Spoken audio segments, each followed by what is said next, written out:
The ideas that gave birth to our nation are the ideas that our nation is resistant to right now, and we should talk about that all the time. In a world where narratives are shaped by corporations and gatekeepers, independent voices matter more than ever. Badlands Media brings together citizen journalists, researchers, and independent thinkers. The truth is triggering. Question the narrative. Explore the facts. It's authenticity, courage, resilience. Search for the truth others won't. It's not about being first or being right. The information war is changing. It's about being authentic. Embrace the friction. Embrace the friction. Shut the f*** up. Authentically antagonizing. Join the movement. I'm going to say how I feel. Follow Badlands Media. This is about the future. The Badlands. What are the Badlands? Explain those Badlands. That's a hell of a name.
I don't know if at this point I can be heard.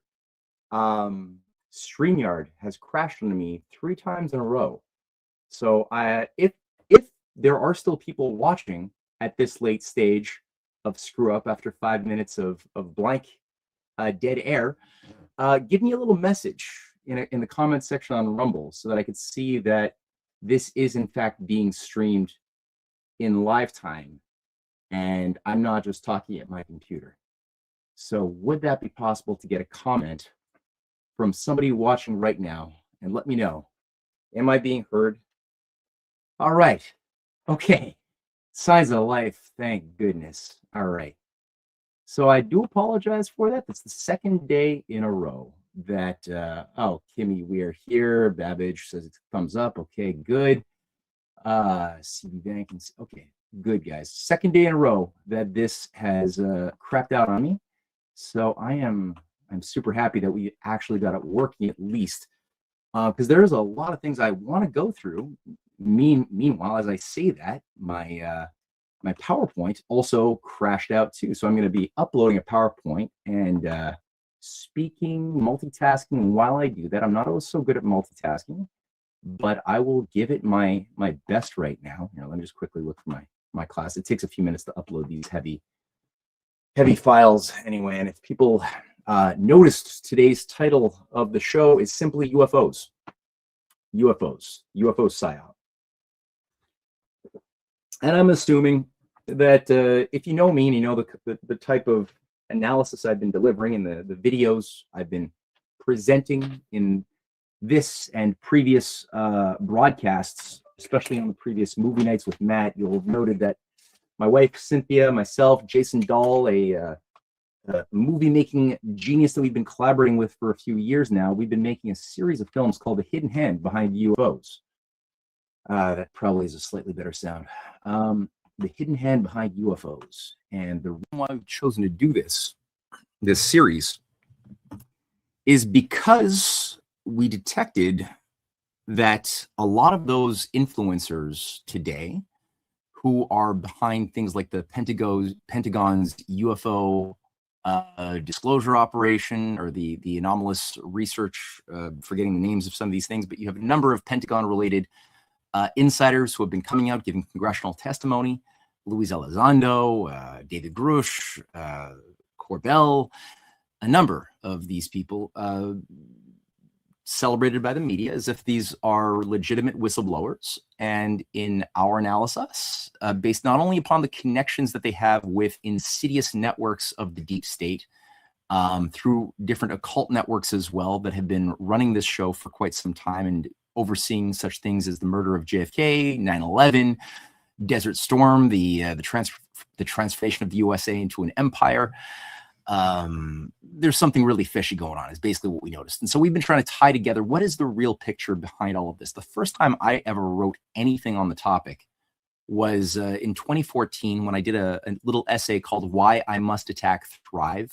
And it was at the time a very popular documentary that brought in David Icke, the lizard guy, shape-shifting lizard guy, and a number of other UFO and theosophical influencers around an idea of, how to make humanity thrive. Crop circles, other things like that, telekinesis were all brought in. And it was infused with a lot of conspiracy narratives of the Federal Reserve, the Rockefeller conspiracies, the Rothschilds, things like that. And so I detected enough weirdness within that composition that I decided to write.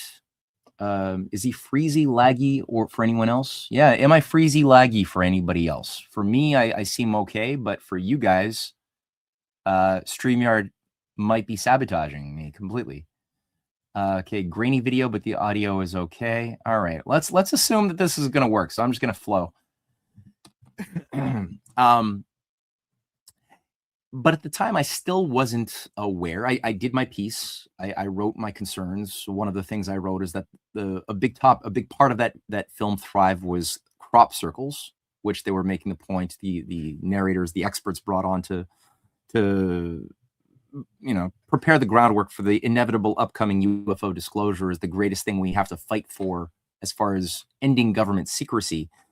I did a little bit of work and noted that, well, crop circles themselves have gotten very beautiful and elegant and elaborate since the 90s.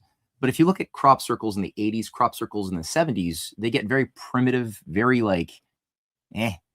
And before the early 70s, there was no real record of crop circles per se, even though we had airplanes for decades and decades before the 70s. So the strange thing was, you know, in my mind, if interdimensional aliens with such advanced technology such that they were capable of traveling faster than the speed of light, or you know, popping from one dimension into another, would arrive here on the Earth to give us cryptic messaging in cornfields, in specifically Great Britain and the United States, not so much anywhere else, then why would their skill, their artistry improve? It's in such a short period, you know. So why would they not already have as impressive designs in their early 70s and the 80s as they did in the late 90s to the present? So that was a question.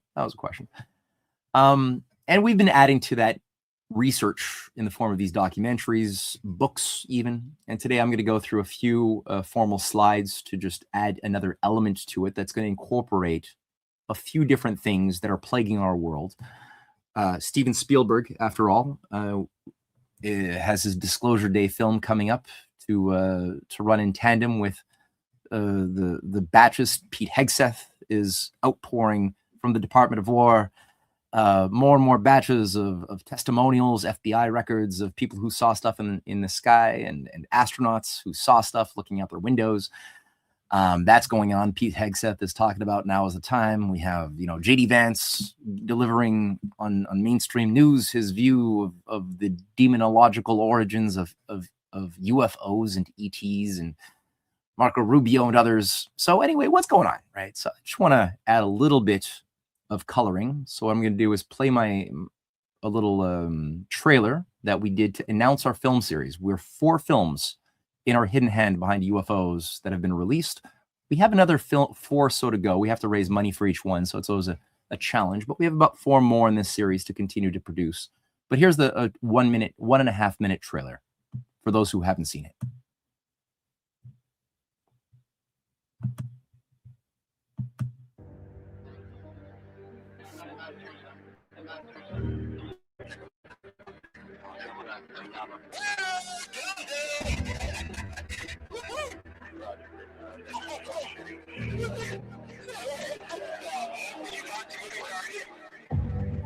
There's footage and records of objects in the skies that we don't know exactly what they are. I was informed in the course of my official duties of a multi-decade UAP crash retrieval and reverse engineering program. Or somebody at a very high level that closed the door, looked me in the eye and says, okay, I'm going to introduce you to somebody.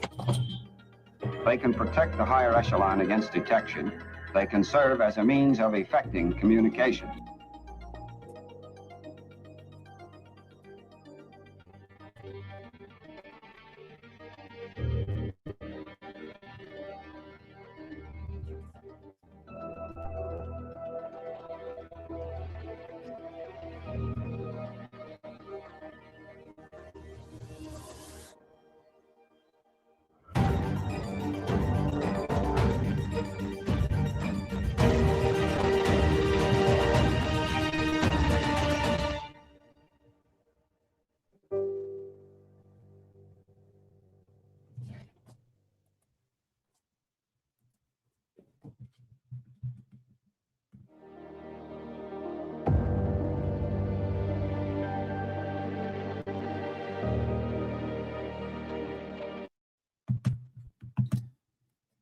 Okay, so that is the general trailer to the entire production.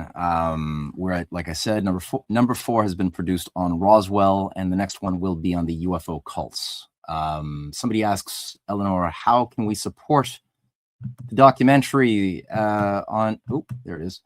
Can we support the documentary at your Canadian Patriot website? I'm so happy that you're asking that, Eleanor. Yes, you can. If you go to canadianpatriot.org, you'll find a support button. There's different ways of doing that, or just shoot me an email if you're having trouble, and I'll help you out. But yes, certainly. All right. Now, I'm going to try to get through as much of this as I can, and hopefully still have some time to read through the audience commentary as well, to be able to engage a little bit. So, without further ado, let's go to my uploaded PowerPoint. Now, I'm supposed to call this thing UFO disclosure, a gateway to a spiritual reset, because I do think that this has it's basically the way I'm looking at it, and I think I've got a lot of evidence to bring to the table, a multi-generational magic trick. If you've ever been to a magic trick or one of these hoaxer evangelical ministries that carry out miracles on stage to woo the audience, or carry out prophecies, mind reading, clairvoyance, where a pastor is able to go and read the minds and diagnose illnesses of audience members and their families. And you see these debunkers, these magical debunkers, more honest often pastors who know what honesty is, showcase how these operations work. And you'll find a lot of Elmer gantries, a lot of snake oil salesmen who utilize the arts of stage magic, which usually involves a fairly large production, background checks on all of the audience members.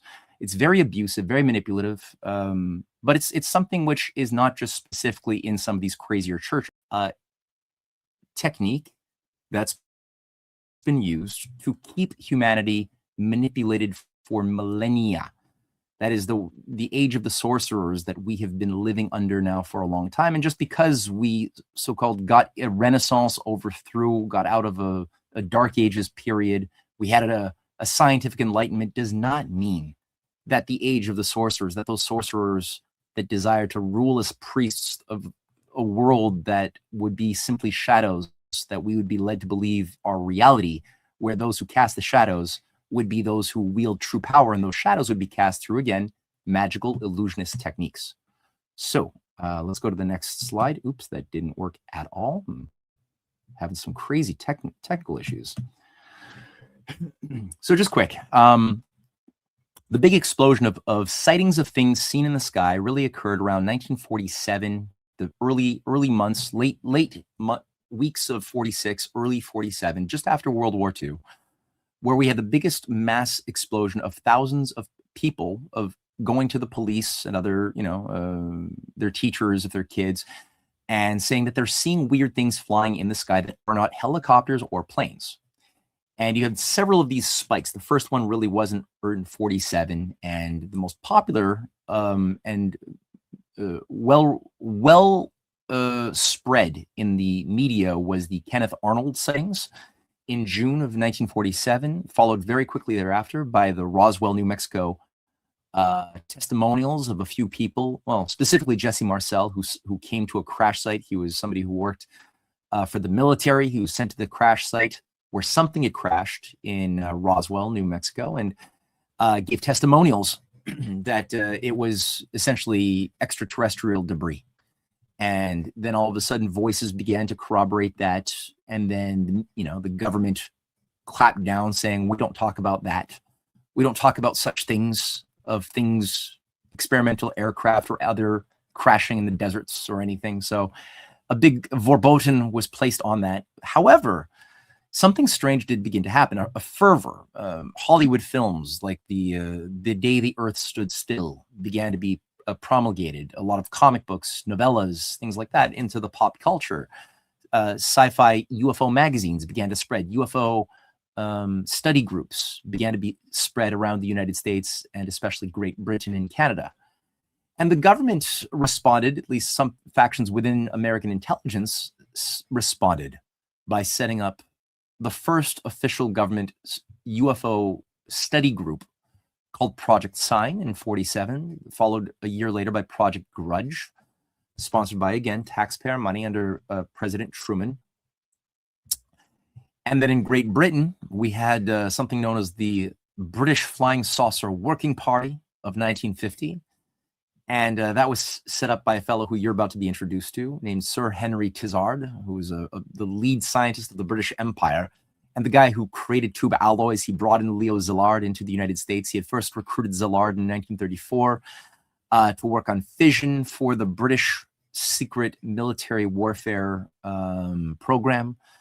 And that was called the Tizard program in 1934. And then he was sent in 1940 into the United States, into Washington, to head what's known as the Tizard Commission, which set the groundwork and gave the United States the techniques and template for secret science secret science programs, and that became the Manhattan Project. Of course, one of his assets, Leo Szilard, was the guy who wrote the document, the letter that was signed by Einstein. He's the guy who met with Einstein and begged Einstein to co-sign it with him, that calling for President Roosevelt to create the Manhattan Project, the biggest secret science, highly compartmentalized science program ever in human history. That did not disappear after World War II. Let me just say that.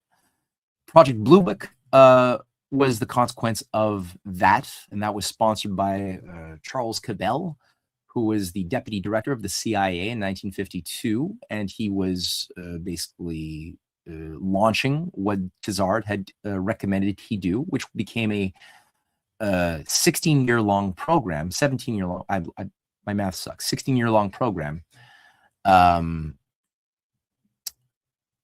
called Project Blue Book between 1952 and 1969.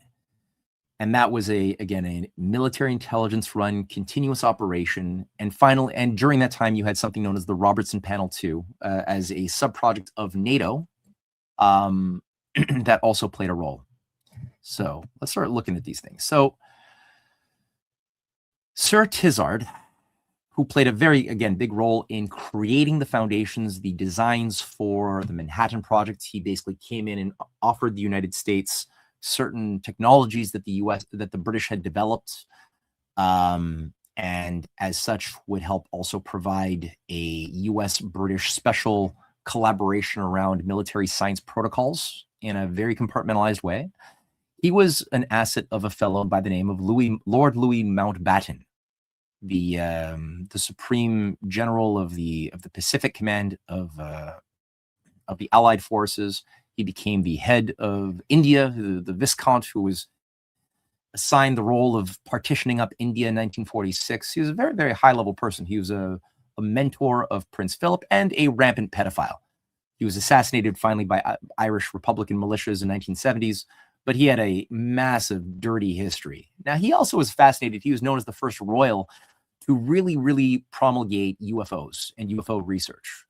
And in 1954, he had noted the benefits of an alien invasion, of course, using the example of H.G. Wells and the stories, so-called fiction, of H.G. Wells of the War of the Worlds, of how the world could possibly unite around a common threat from outside of our Earth. And he says, if they really come over in a big way, that might settle the capitalist communist war. If the human race wishes to survive, they must band together. So that's Louis Mountbatten for you. Talking about the benefits of world peace if only an alien invasion could be induced. But he wasn't alone. You also had certainly Sir Anthony Eden, the guy who had called for the murder of General Nasser, the British Foreign Secretary in 1947, who said, sometimes I think the people of this distracted planet will never really get together until they find someone in Mars to get mad against. Now, the UFO Working Party, overseen by its chairman, was Sir Henry Tizard, the guy who set up the Manhattan Project. It had 5 members, very secretive, representing the elite technical intelligence branches of the Air Ministry, Admiralty, War Office, and Ministry of Defense, and ran for 8 months investigating hundreds of sightings of things that basically military figures, a lot of Air Force officers had noted when flying their planes. When they looked out, they would see strange things that looked like drones, that looked like devices flying in ways they could not account for, that they'd never seen before. We'd seen certain things as well during World War II, that dogfighters would be followed by certain, what looked like almost ball lightning in some strange way, some electromagnetic, objects that would trail fighter jets. They became known as Foo Fighters. And they would report back again things that they didn't know. They didn't have the security clearance to know a lot of things. But what could those things have been? We're obviously told the answer today, the clear, obvious answer today, is aliens. They were clearly seeing aliens that were coming in to the Earth around that time, right after World War II, right when the Cold War has been launched. Now you have aliens coming. Okay, well, what else could it be? Well, what you're looking at right there is a hovering aircraft of something known as the Avro Aero 1794, flying in 1954, 55. And that is a flying saucer that was the US and Canadian governments, and was designed to be one of, there's actually videos. If people Google Avro Aero 1794, you'll find a number of these videos, the test flights that have been declassified and people can watch online. There's other designs of the Horton flying discs. There's other things here featuring designs of the Ludwig Prandtl solution of circular wings designed to overcome the bounded layer effect. That was an aerophysical problem for aerospace engineers in the 1930s, which was that as you reach supersonic activity, there's a pressure that builds up on the wings of the jet that make it much more difficult. Much more power has to be put into accelerating in order to break the sound barrier. And the circular wings model was something that Ludwig, a German aerospace engineer, had found as a great solution. You know, he had people like Dr. Alexander Lippisch, who added to that in 1939 with his suction technology, added to circular wings. You had, again, the Horton brothers, who were later brought with Project Paperclip to Area 51 in 1948-49, who would also develop something similar.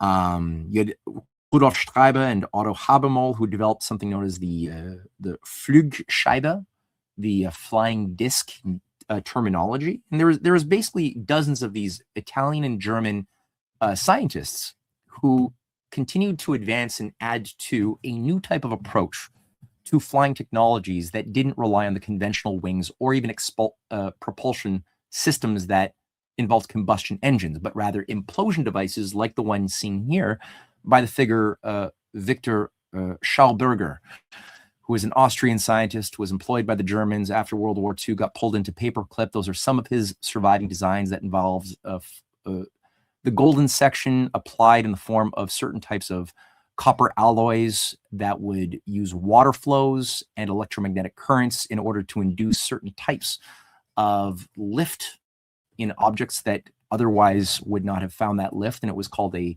suction technology, an electromagnetic suction technology. And again, his ideas were very attractive by Avro Aero. He received sponsorship to come and work for the ongoing Manhattan Project, which did not end after World War II. To restate it, it continued.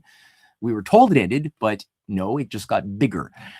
And when he found out that his ideas for flying technology were going to be used primarily for war fighting and for delivery of nuclear weaponry, he basically got jaded, said no, he doesn't want to cooperate. His ideas, his patents were confiscated, and he basically returned back home to die 4 days later after his arrival back home. And there's a documentary online. I recently produced an essay featuring some elements of these Victor Schauberger documentaries. So there were things. There was also things known as, just quickly, the American Silverbug early drone technology designs in the 1940s. Drone technology is not something that just came out of nowhere in the 90s. It had already been developed for decades and decades, including manned drones. This is what John F. Kennedy's elder brother died testing out as a drone pilot with automated drones. During World War II, of course. So these only continued to get more advanced, that involved different types of trajectories, different types of accelerations that were not part of the conventional aerospace technologies. So, I could imagine that as a civilian not being told about these things, one could look out their window, they could come home from school, a pilot flying their passenger jet looks out the window and sees perhaps the testing out of these different German and Italian developed machines. And because they don't have security clearance, again, they're not vetted. They just simply report to their superiors what they saw. They're confused, they're perplexed, and then they're told to be quiet. Or they're told other things. What could those things be? Well, the CIA was all over this. Walter Bedell Smith, who was the third CIA director, wrote a memo in 1952 to the head of the Psychology Strategy Bureau of the CIA, where he says I am today transmitting to the National Security Council a proposal in which it is concluded that the problems associated with unidentified flying objects appear to have implications for psychological warfare, as well as for intelligence operations. I suggest that we discuss at an early board meeting the possible offensive and defensive utilization of these phenomena for psychological warfare purposes. So already we know we have declassified statements from the CIA describing their understanding of the importance of psychological warfare and UFOs. Now, Robertson, this is the fellow who oversaw the Robertson panel, and Norman Robertson, I'm forgetting all of a sudden his name, unfortunately, but he was somebody who had worked for NATO. He worked for the Secretary General of NATO. He worked for the Department of Defense. He basically oversaw the final report of the Robertson panel in 1951, which set the stage for Project Blue Book, where he said that civilian UFO groups should be monitored because of their potentially great influence on mass thinking if widespread sightings should occur. Their apparent irresponsibility and the possible use of such groups for subversive purposes should be kept in mind. So the use of civilian UFO groups should be the use of them for subversive purposes should be kept in mind, and the influence on mass thinking if widespread sightings of objects that could not be accounted for began to be seen. How could that? And what is he talking about? What is this? Okay, well, another clue we have is it's coming up very small, unfortunately.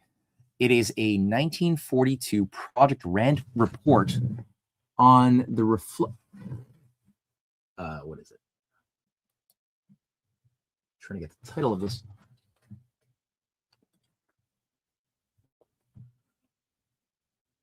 Basically, it's on the purpose of superstition, the utilization of superstition for psychological warfare purposes, where in this report, its authors bring up also the usefulness of the newly viewed UFOs for psychological warfare, and also mass superstitions, dealing with how do you capitalize on the folk tales, the belief in fairies of different civilizations. You know, they applied this, for example, to the Philippines, where there were certain folk stories of vampires called the Azquan that were used by U.S. military figures, Green Berets in the Philippines, in order to do psychological warfare by basically killing some civilians, pouring blood, poking them in the neck so that their blood comes out, and letting them hang on trees in the jungles so that the guerrilla fighters who are trying to stop U.S. military invaders would freak out because they were superstitious, because the Aswangs were clearly killing their fellow people.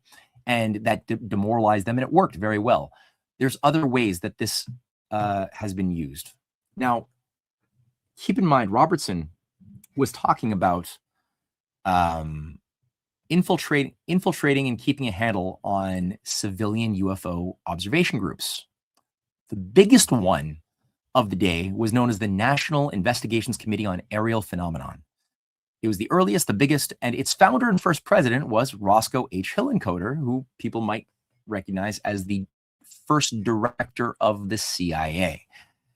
The lead on the board of directors, it was chaired by a fellow by the name of Joseph Bryan III, who was former assistant to General Loris Norstad, the Supreme Allied Commander of NATO, and he was the chief of the Office of Policy Coordination with Richard Bissell, the founder of Area 51. And keep in mind, the Office of Policy Coordination for the CIA was the covert operations department that would carry out assassinations, targeted overthrows of governments, psychological warfare. It was the dark arts branch of the CIA. So the fact that this guy would to UFO truth and disclosure, and there's a number of things that he had written about that, is an interesting combination of passions, if you ask me. The Robertson panel also had said that, it's okay. That's right. Somebody just calling me on Telegram. The Robertson panel had also said that in its report, Sorry, that's somebody from Badlands. Okay. That a discovery of extraterrestrial artifacts, quote, would be of immediate and great concern to not only the USA, but all countries. Nothing like a common threat to unite the peoples. So once again, all is, I'm just writing to this person who's writing to me. All is okay. Thank you. So once again, we have this theme of the value of ETs and a common threat to unite the world. Under what, though? Under what would we be united for? There's an interesting character who worked in the Manhattan Project, chemist, who was at first a passionate scientist who put his mind to the UFO problem, and he became one of the most rigorous analysts that I have encountered, who authored a 1957 essay called CIA plus ECMs equal UFOs, How to Cause a Radar Sighting. And his name is Dr. Leon Davidson. And he was a engineering design supervisor at Los Alamos. And he wrote, "It became clear to me early in the 1950s that the CIA, specifically Alan Dulles, had used legitimate civilian observations of flying saucer events as a tool in the Cold War. Alan Dulles wanted Russia to waste effort on defenses against objects having the extreme capabilities implied by the public saucer stories. Dulles also adopted a concept from his old friend Carl Jung, and co-opted the myth that benign aliens have visited Earth for millennia. He used magician's illusions, tricks, and showmanship to blend in sightings, landings, and contacts with the legitimate military test sightings." Sorry, I'm still recovering from a flu. Later, Dulles found the saucer believers and their clubs an ideal propaganda vehicle. Of course, here he's referring to what I've just mentioned. I want to say a little bit more about this. And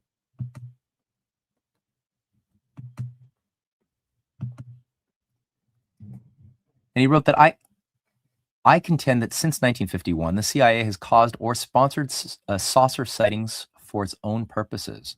By shrewd psychological manipulation, a series of normal events has been served up so as to appear as quite convincing evidence of extraterrestrial UFOs. And here he's going to more specifics, describing how a new radar, this is 1950, actually, sorry, I just corrected myself. This is 1959, this is being authored. A new radar moving target simulator system, which generates a display of up to 6 individual targets on any standard radar indicator, has been developed to train radar operators and for in-flight testing of airborne early warning personnel. Target positions, paths, and velocities can simulate realistic flight paths. Speeds of up to 10,000 knots, about 11,000 miles per hour, are easily generated. The target can be made to turn left, right. For each target, there is an adjustment to provide a realistic scope presentation.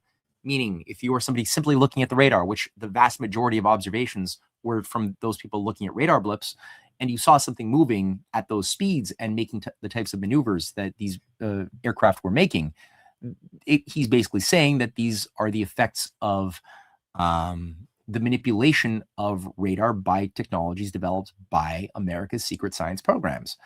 And we've known that since the 1960s and even into the 80s, 90s, we've had things like Project Palladium as one part of this that has carried out warfare on, Project Vector, I should say, which was an operation on Libya to overthrow Libya using radar blipping. And that was in the 86 period. You had in Iran another project that Dick Cheney oversaw to flood the radar systems of Iran with ghost images to basically cause disarray in preparation for a war on Iran. And again, in 2020, there was evidence of this again being done, such that Iran believed that they were responding to an incoming warhead, a missile, which they tried to shoot down and discovered after the fact that it was actually a civilian passenger plane that they shot down, if people remember that, which nearly sparked World War III.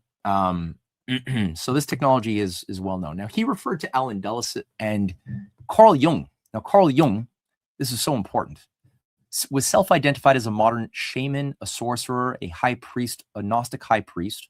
he was directly responsible for the translation and popularization of the Nag Hammadi texts that were so-called discovered in a cave in 1946 and translated by the Carl Jung Institute under his direct supervision to popularize the idea that Christianity and the Gospels are actually illegitimate, that there's more truthful, pure Gospels that have been suppressed by the evil church. And there they are in the book of Thomas and Philip and the secret apocryphon of John and the book of the Gospels of Mary Magdalene and other things. Anyway, he's also an advisor to Allen Dulles. He was an OSS agent during World War II. He was also a Nazi. He was the top psychiatrist. He was the president of the Nazi Psychiatric Association from 1933 to 1939. He was carrying out psychological profiles of Hitler on behalf of Allen Dulles at a certain point, or at least that's the rehabilitation of his image that was given to him after World War II. But he certainly advised Dulles for many years on psychological warfare and how to use concepts like mass archetypes in order to act upon the subconscious forces of society in order to create and influence the collective dream. And his book there, Flying Saucers, the Making a Modern Myth of Things Seen in the Sky, is a very useful read, where he goes through basically a formula, a handbook for religious engineers on how to use and interpret and help use the stories of UFOs to build a new legend for a new civilization. But what's his motive? Well, he lays it out in 1912 to a letter to Sigmund Freud before they broke. He writes that I think we must give it time to infiltrate into people from many centers, to revivify among intellectuals a feeling for symbol and myth, ever so gently to transform Christ back into the soothsaying God of the vine, which he was, and in this way absorb those ecstatic, instinctual forces of Christianity for the one purpose of making the cult and the sacred myth what they once were, a drunken feast of joy where man regained the ethos and holiness of an animal. That's his devotion. And that's essentially the Gnostic practices of the Gnostic enemies of Christianity in the early days, was the Dionysian orgiastic fests practiced in many of the Gnostic schools at night, an esoteric secret doctrine of a secret teaching of Jesus, basically more Luciferian, Sethian Jesus, that only was passed down to the elites and yada, yada, yada. So anyway, in his later years, when he writes in 1957, The Modern Myth, the UFO book, he's now already describing the potential that these things have. And he says that UFOs have already led to the formation of a regular legend. Quite apart from the thousands of newspaper reports and articles, there is now a whole literature on the subject. One thing is certain, they have become a living myth. We have here a golden opportunity of seeing how a legend is formed, and how, in a difficult and dark time for humanity, a miraculous tale grows up of an attempted intervention by extraterrestrial heavenly powers. And this at the very time when human fantasy is seriously considering the possibility of space travel and of visiting or even invading other planets. So this guy is, just keep in mind, he's sick. He's a sick person, and he's become a bit of a godhead in our current society. If people don't realize the influence of Jung in shaping everything in our world today, you got to do some more work on this. Now, another figure that plays into the story at this time is named Henry Luce. He was the founder of Time magazine, of Fortune magazine, of Life magazine. He was the big promoter of fascism in America. He thought he put Mussolini's face on Time magazine and promoted corporatist forms of fascism in America from really the 1920s all the way to the end of World War II. That's a picture of him there. That's one of the Mussolini pictures. And he published in 1952 an article in his Life magazine called Have We Visitors from Space, which was an anomaly in April, because there are the highest level officers of the U.S. Air Force delivering, and these are top generals who are giving open testimonies after they've been told to not speak about any of this by the Robertson panel and Project Grudge and Project Sign, right? They've been told no one's allowed to speak of this, but all of a sudden the highest level generals are allowed to speak about this. Toulouse's Time magazine. And in it, they say, quote, discs, cylinders, and similar objects of geometrical form, luminous quality, and solid nature for several years have been and may be now actually present in the atmosphere of the Earth. These objects cannot be explained by present science as natural phenomena, but solely as artificial devices created and operated by a high intelligence. And finally, no power plant known or projected on Earth could account for the performance of these devices. So that's a bit of a mind fuckery there. Sorry for the language, but I mean that's something. If you're telling everybody you're not allowed to speak about these things, this is a big hush hush secret. But then you have official top brass coming out saying and admitting to the most widely publicized news magazine in America that there are these cylindrical, non-human made, but definitely artificially made objects powered by energies that we could not have ever produced on the Earth. What are you actually saying? But of course, there's no evidence, but the suggestion colors the imagination.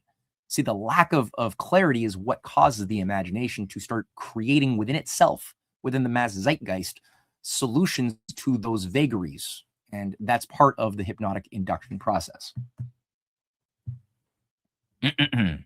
Luce was closely aligned to the same Rockefeller Foundation that had funded the War of the Worlds broadcast in 1938 and joined the elite 1956 Special Studies Project funded by the Rockefeller Brothers Fund, alongside Lawrence Rockefeller, David Rockefeller, Nelson Rockefeller, and a young Henry Kissinger. Writing in Prospects for America that, quote, it was and is the American task to take the lead in creating a new form of world order. Now, he's also the first publisher of the New American Century. So the American Century Doctrine, after Roosevelt dies and when the Churchill-Truman Doctrine for an Anglo-American special relationship to basically recolonize the world is accepted as U.S. foreign policy doctrine in 1947, as the CIA is also created at that time to fulfill that mandate. He authors the the Project for an American-led Century, basically calling for the U.S. to become that fascist empire that he admired so much of Italy's Mussolini, except now one that won't fail the way Mussolini had failed. But he also, like I said, he worked for the Rockefeller brothers. He worked very closely with them. The Rockefeller brothers funded the Princeton Radio Research Institute's 1938 broadcast of Orson Welles carrying out the H.G. Wells performance as a psychological experiment to see how would people react if they were led to believe that in a news item format in the buildup to World War II, aliens from Mars had invaded and were killing humans. How would we react? This was an important psyop early on, and these are the Rockefeller brothers that he worked with, who set up the Rockefeller Brothers Commission as well, that produced that report I just cited from that he co-authored,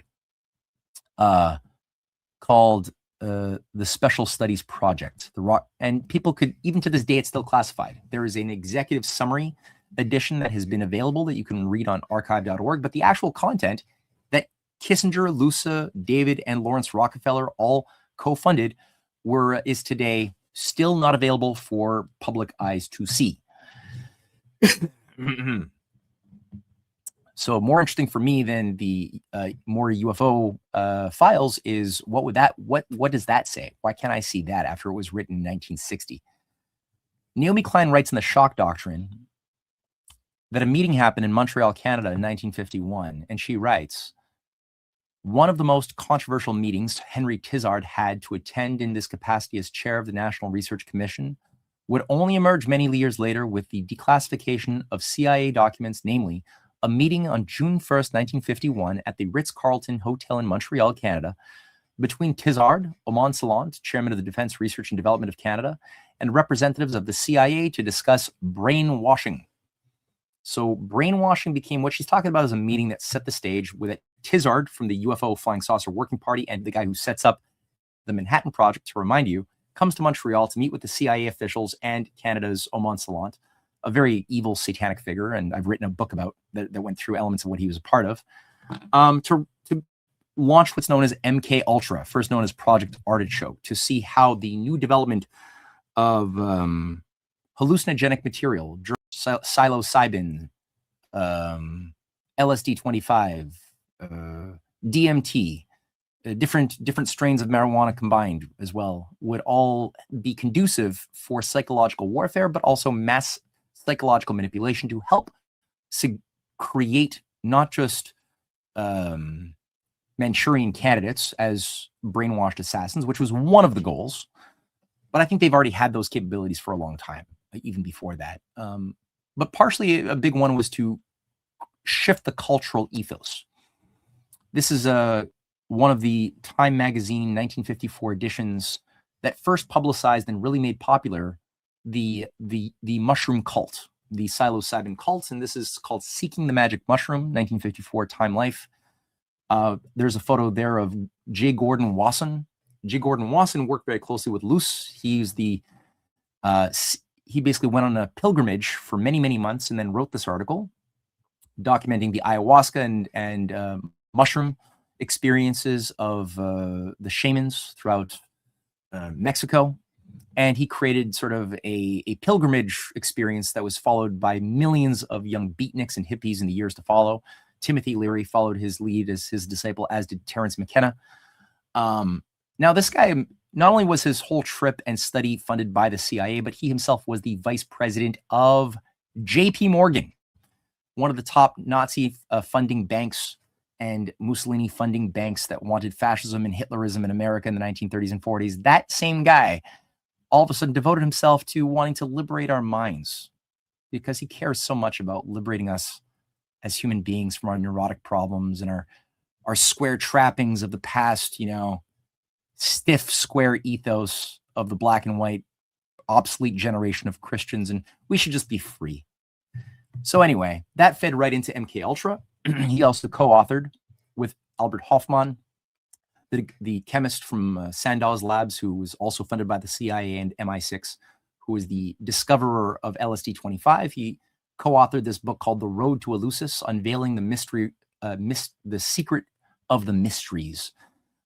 It's a useful book, again, to read, published in the early 70s, where these two gentlemen, both funded by the CIA, become experts on the ancient mystery schools that they wish to see revived of Eleusis, which they postulate involved certain psychedelic cocktails involving ergot, a certain bleat that grows on wheat that induces psychological,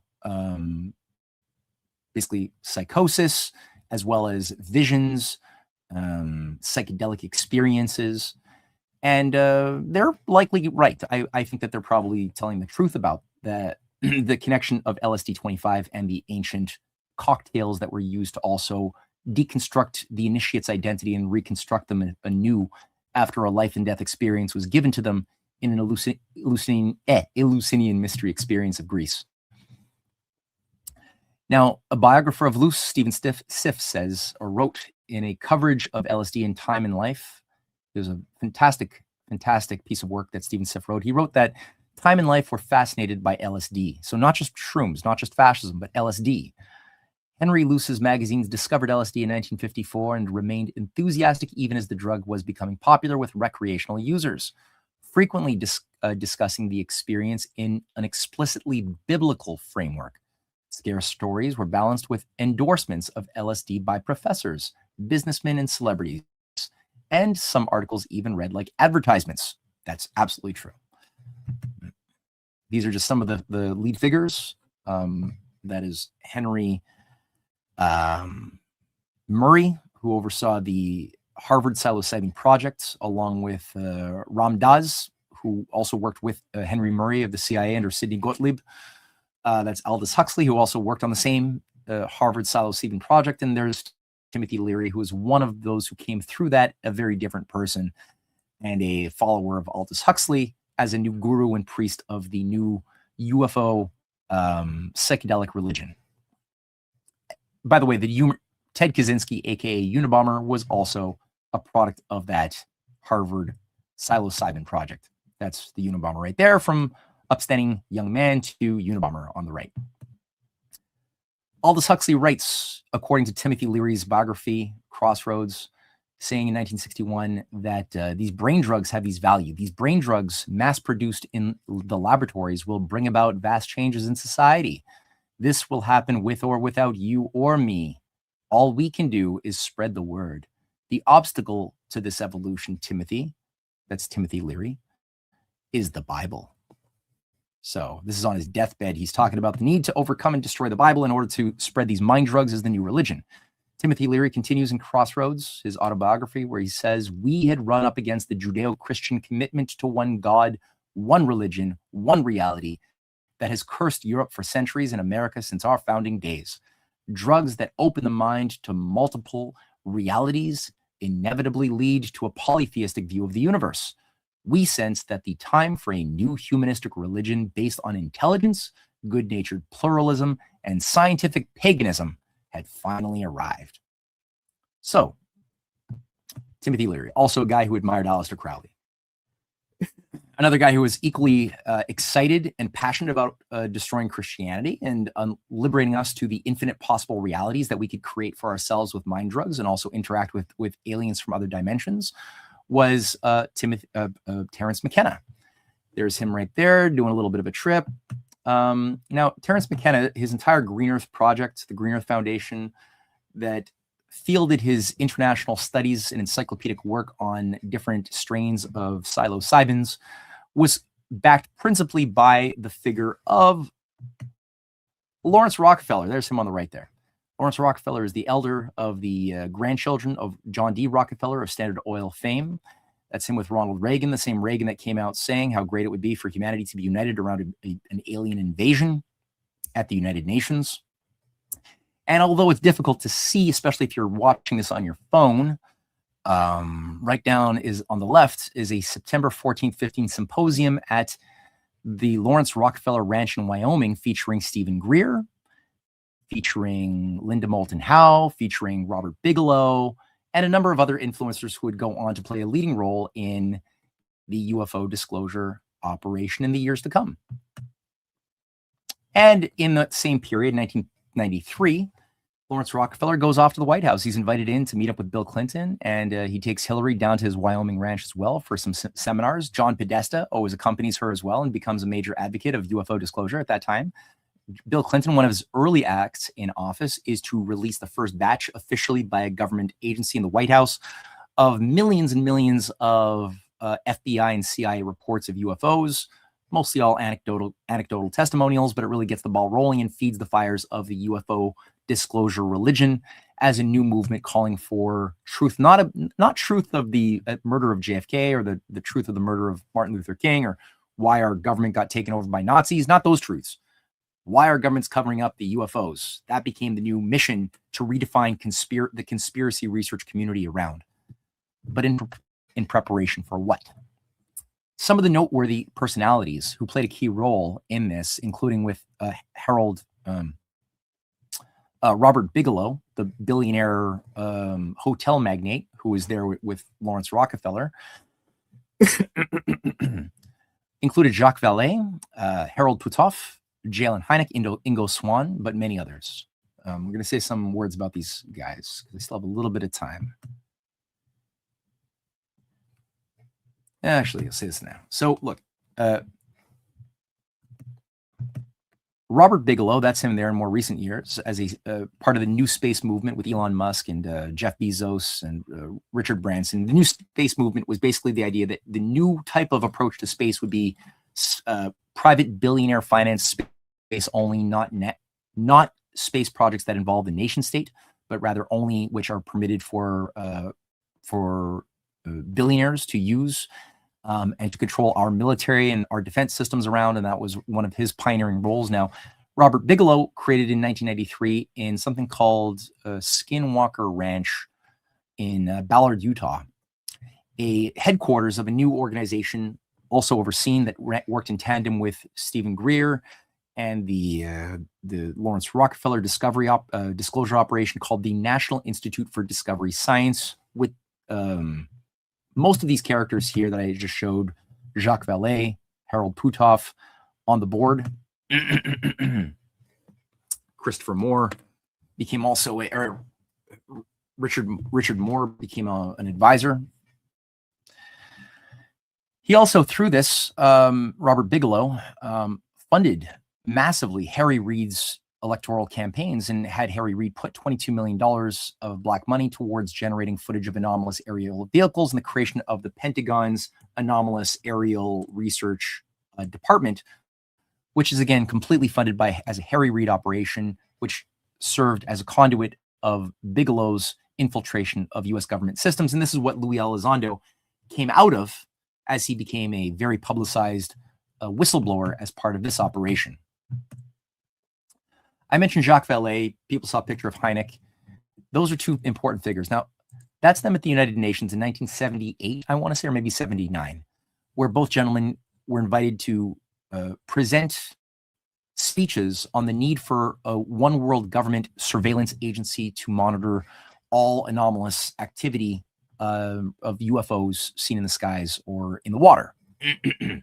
And they basically call for basically accelerating this supranational agency at the official UN. Now, J. Allen Hynek recruited Vallée, in Vallée's own words, to a Rosicrucian operation known as the Invisible College.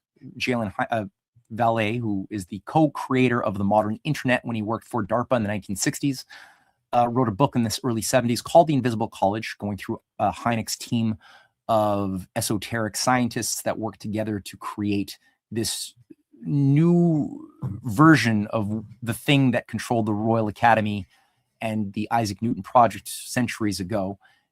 It's a Rosicrucian operation. He's given speeches, testimonials describing their common adherence to a Rosicrucian secret initiation belief. So both gentlemen were Rosicrucian admirers, at least, initiates most likely. Certainly the choice to call it the Invisible College is not a coincidence. And what more to be said? Yeah. Well, J. Allen Hynek is sort of the patron of this. So I mentioned Project Grudge, Project Sign, Robertson Panel, Project Blue Book. All of these agencies had on their commission as their scientific overseer J. Allen Hynek. All of them. And Hynek made a name for himself up until 1965. He was known as the perennial skeptic. So he was the guy who would come up with the most lame possible scientific rationalizations why the anomalies that people were seeing were something completely scientifically explainable. But when you look at what he was saying, they were incompetent. I would say almost intentionally incompetent. For example, he's the guy who created the swamp gas explanation for anomalous lights that some people were seeing in swamps at night. So that was lame. That was unscientific, but he promoted it evangelically. He always ignored the issue of the actual government secret science programs that were testing Nazi and Italian flying saucer tech that had been absorbed by Project Paperclip and flown in, different air bases in the United States. That he ignored. The Walker Air Force Base, the Wright-Patterson, the Dulce, the Plant 42 in Palmsdale. That was to be ignored. Area 51's actual work doing experimental testing under Richard Bissell on drone technology, on the Horton flying saucer jets. Those would be ignored by the scientist, the great scientist Hynek. But what happens is weird. In 1965, right as Project Blue Book is phasing out, Hynek becomes kind of like goes through a Saul to Paul road of Damascus conversion. And what he basically does is he becomes the loudest prolific evangelist for UFO disclosure, which he devotes the next 25 years of his life until he dies to that cause.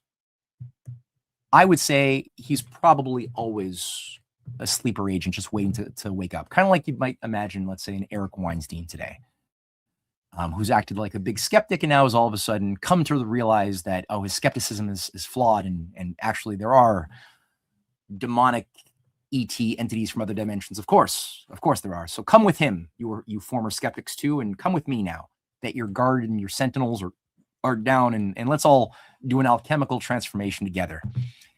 That's a picture of him from a clip from Close Encounters of the Third Kind. He was an advisor. He's the actual guy who codified the terms first, second, third, and fourth encounters, what types of close encounters people could have. So he's the one who coined the name. He advised Steven Spielberg, inspired Steven Spielberg, and performed in Steven Spielberg's movie. as did Jacques Vallée, who played the role of the French scientist in that film after mankind has begun to decrypt messages from the beyond. And Jacques Vallée is also given homage in that film. I'm going to skip that right now. Jacques Vallée, by the way, there's a lot of evidence that I've seen that points to the fact that he is likely not just a former Rosicrucian, but probably a practicing Satanist. His choice of friends, very close friends, is odd. Not just Anton LaVey, the head of the Church of Satan, whom he spent much time with, carrying out God knows what kind of rituals. Michael Aquino, the overseer of the Mind Wars operation that oversaw the transformation of the military into a new vanguard of Mithraic Grail Knight super soldier Jedis with Jedi mind warrior aspirations to have superpowers. If they could only do transcendental meditation at Esalen and enough, mind-altering drugs, they could tap into their superpowers. So that was that. He was also friends with Kenneth Anger of Hollywood Babylon fame, a Crowleyite as well, that he describes in, I believe it's his road passport to Magonia, as a good friend. And more, but Hal Puthoff I could also throw in there as an OT operating Thetan 7 level, which is where you're getting close to the Antichrist OT 8 level that was made public in 1981 that L. Ron Hubbard had authored before he died, where he basically calls himself the Antichrist. And at that level, it's where you start discovering that the space operas he's talking about is actually a metaphor for an oncoming Antichrist moment, an eschatological moment. And the fact that a lot of these leading Scientologists were the founders of Project Stargate, like Hal Puthoff, like I said, or Ingo Swann, who Hal Puthoff was the one who got security clearance, CIA security clearance for Jacques Vallée to be a founding advisor and overseer of Project Stargate, which was an outgrowth of MK Ultra, as far as creating trauma-based mind control super soldiers, especially with a focus on children. There is Jacques Vallée within this Politico article describing Harry Reid's operation that was funded by Bigelow, that Vallée played a role in with Hal Puthoff, and Blink-182's Tom DeLonge, who also was a player. That's the fool right there, Tom DeLonge, who thinks he's amazing because he read a bunch of UFO books when he was on tour as a Blink-182 singer and became a Freemasonic advocate. He basically joined a bunch of Freemasonic outfits and became a devoted follower of the occult and UFO disclosure and works very closely with a lot of these other creatures. So with that, I'm going to remove this slide here.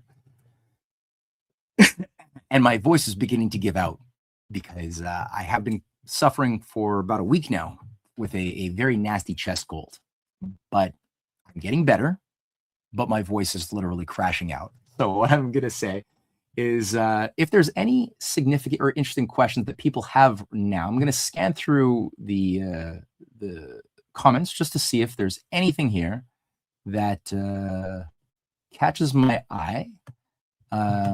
We have here Eleanor 2000 says that one of Matt's earlier presentations opened my eyes to the psyop of UFOs, albeit I did not believe in them anyway. Well, I'm glad I could help sort of reinforce, I guess, conviction you already had. All right, Gardner says, Matt, so glad you're doing the series. Once you understand who the architects are of this narrative, you come to understand the psyops. I think so too. I think it's very useful. I went into this originally 20 plus years ago, very passionate about UFOs. I was doing art projects. I was looking at some of my old art projects in university when I was in illustration and design, and I was doing things like the Michelangelo's David with a little UFO hand and a human hand, touching right there.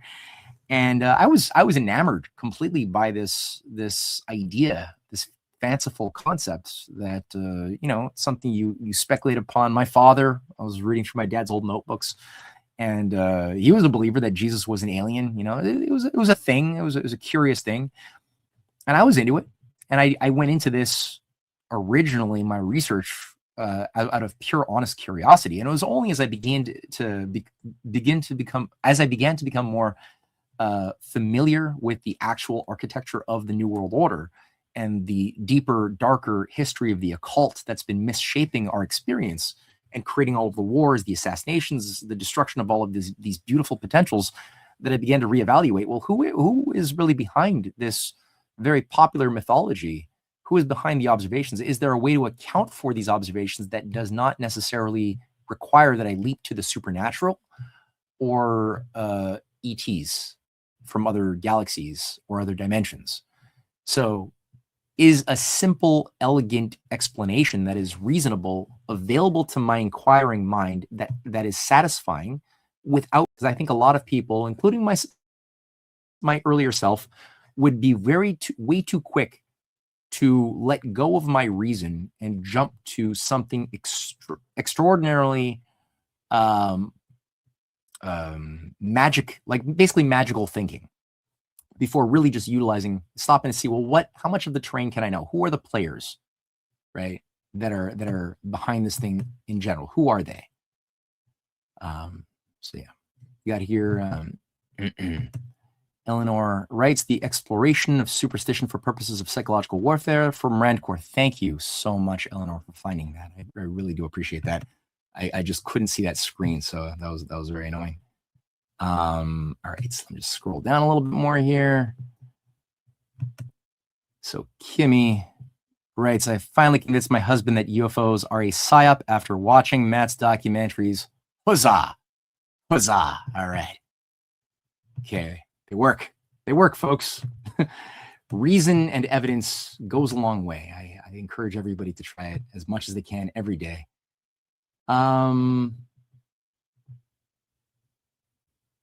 Okay, I think we're good. We're good. All right. So with that, like I said to everybody, if you want to see the next episode happen quicker, as quickly as possible, kick in a donation via my websites, and we'll be able to help our video editing fellow, Jason Dahl, eat his noodles, and our new recruit as well, David Gosselin, who's also helped us make some documentaries. The War for the West is our newest David Gosselin production, actually, which I encourage people to check out on my Substack.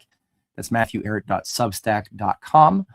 And our new film also we've got a big production that's been in the works for 2.5 months called Black Sun Rising. And it's about 95% finished. I'm very excited. Maybe we'll air that film in one of the upcoming Sundays, but keep your eyes peeled for that. It's going to deal with, the subtitle is Esoteric Roots of Nazism, Past and Future. So dealing with the strange occult underpinnings of the SS, of fascism more broadly, and how it never was dealt with after World War II, but just took on a new form under this Gladio fascist international that took over the USA. And that is to this very day planning very bad things with bad, sick ideas that I'm sure will not win in the long run, but could win in the short run and do a lot of damage along the way if we're not privy or not savvy to the shenanigans. So with that, I'll wrap up today's show. Thank you so much for, you know what I didn't do? Let's not do that. Let's not end the show, because due to all of the technical issues, I neglected to run the advertisements. So stay with me. I'll say some things after the advertisements as well. So let's just listen to a couple of ads quickly so that I don't get in trouble because I forgot to do this. Saying having trouble loading your brands. Try refreshing the page. Nope. No advertisements for today. I know that if I do that, StreamYard will shut down. So without further ado, take care, everybody, and till next